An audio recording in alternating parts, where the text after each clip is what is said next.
कहते हैं ना कि हर बड़े सफर की शुरुआत बस एक छोटे से कदम से होती है।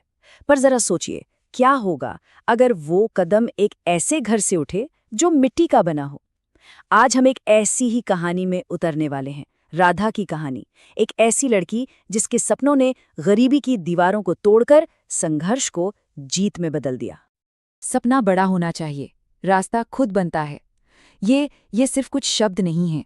ये राधा के जीवन का, आप कह सकते हैं, मूल मंत्र था। एक ऐसा विश्वास जिसने उसे तब रास्ता दिखाया जब चारों तरफ शायद बस अंधेरा ही था। तो चलिए कहानी की शुरुआत करते हैं। पहला हिस्सा, एक सपना मिट्टी के घर में। देखते हैं राधा का बचपन कैसा था। राधा की दुनिया असल में दो हिस्सों में बटी हुई थी। एक तरफ थी हकीकत, मतलब मिट्टी का घर, सूखी रोटी और कीचड़ से भरे रास्ते। और दूसरी तरफ थे उसके सपने, किताबों की एक ऐसी दुनिया जहां पढ़ाई करके वो कुछ कुछ बड़ा बन सकती थी। तो जहां गांव के दूसरे बच्चे खेल कूद में लगे रहते थे, राधा को अपनी दुनिया पुरानी सेकंड हैंड किताबों में मिलती थी।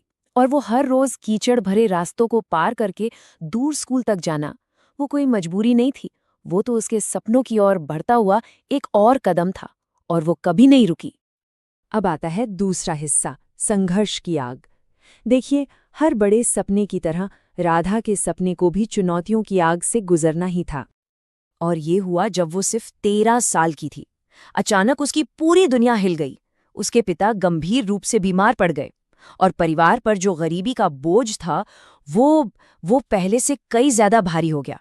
ये एक तरह से उसके बचपन का अंत था।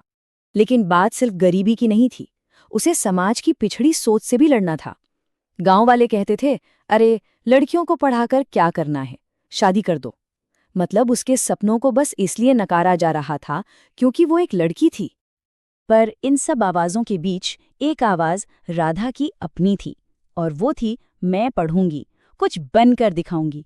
ये सिर्फ एक जवाब नहीं था दोस्तों, ये उसका खुद से किया हुआ एक अटूट वादा था।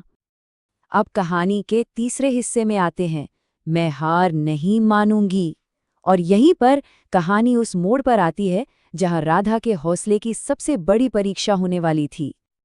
अपनी सारी मुश्किलों के बावजूद उसने परीक्षाओं में ऐसा कमाल कर दिखाया कि सब हैरान रह गए।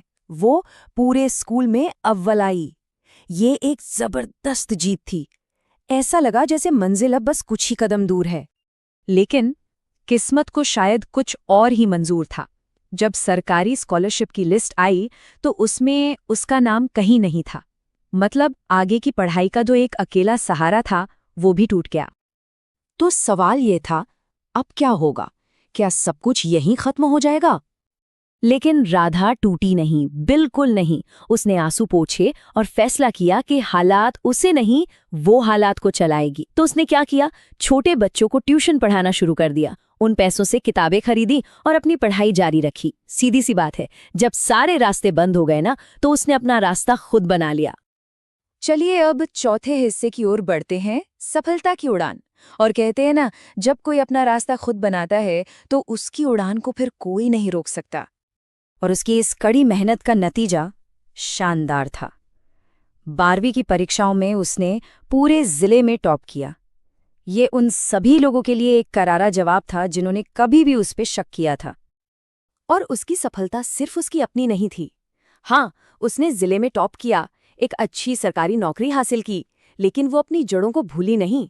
उसने अपने माता पिता के लिए एक नया पक्का घर बनवाया और गांव में एक लाइब्रेरी खोली, ताकि किसी और बच्चे को किताबों के लिए वो संघर्ष ना करना पड़े जो उसने किया था। और शायद उसकी सबसे बड़ी जीत पैसों या नौकरी में नहीं, बल्कि सोच को बदलने में थी। वही गांव वाले जो कभी सवाल उठाते थे, अब गर्व से कहते हैं, ये हमारी राधा है। उसने सिर्फ अपनी किस्मत ही नहीं, अपने पूरे गांव का नजरिया बदल दिया था। तो कहानी के इस आखिरी हिस्से में प्रेरणा की मिसाल। आखिर राधा की इस असाधारण यात्रा का असली संदेश क्या है? हम इससे क्या सीख सकते हैं? ये कहानी हमें इसे गहरी सोच के साथ छोड़ जाती है कि गरीबी कोई दीवार नहीं, बल्कि सिर्फ एक शुरुआत हो सकती है। हमारे हालात हमारी किस्मत नहीं लिखते हैं, वो तो बस एक कोरा कागज है। कहानी तो हमें खुद लिखनी होती है। अब सवाल ये है कि हम अपनी कहानी में मुश्किलों को अंत के रूप में लिखते हैं या एक नई शुरुआत के तौर पर। दोस्तों, हमारी यह कहानी अंत तक देखने के लिए आपका दिल से धन्यवाद। आपका हर एक लाइक, हर एक कमेंट और हर एक सब्सक्रिप्शन हमें नई कहानियां लाने की प्रेरणा देता है। उम्मीद की उड़ान का मकसद है आपको हर रोज एक नई उम्मीद देना, क्योंकि हर सपना सच हो सकता है।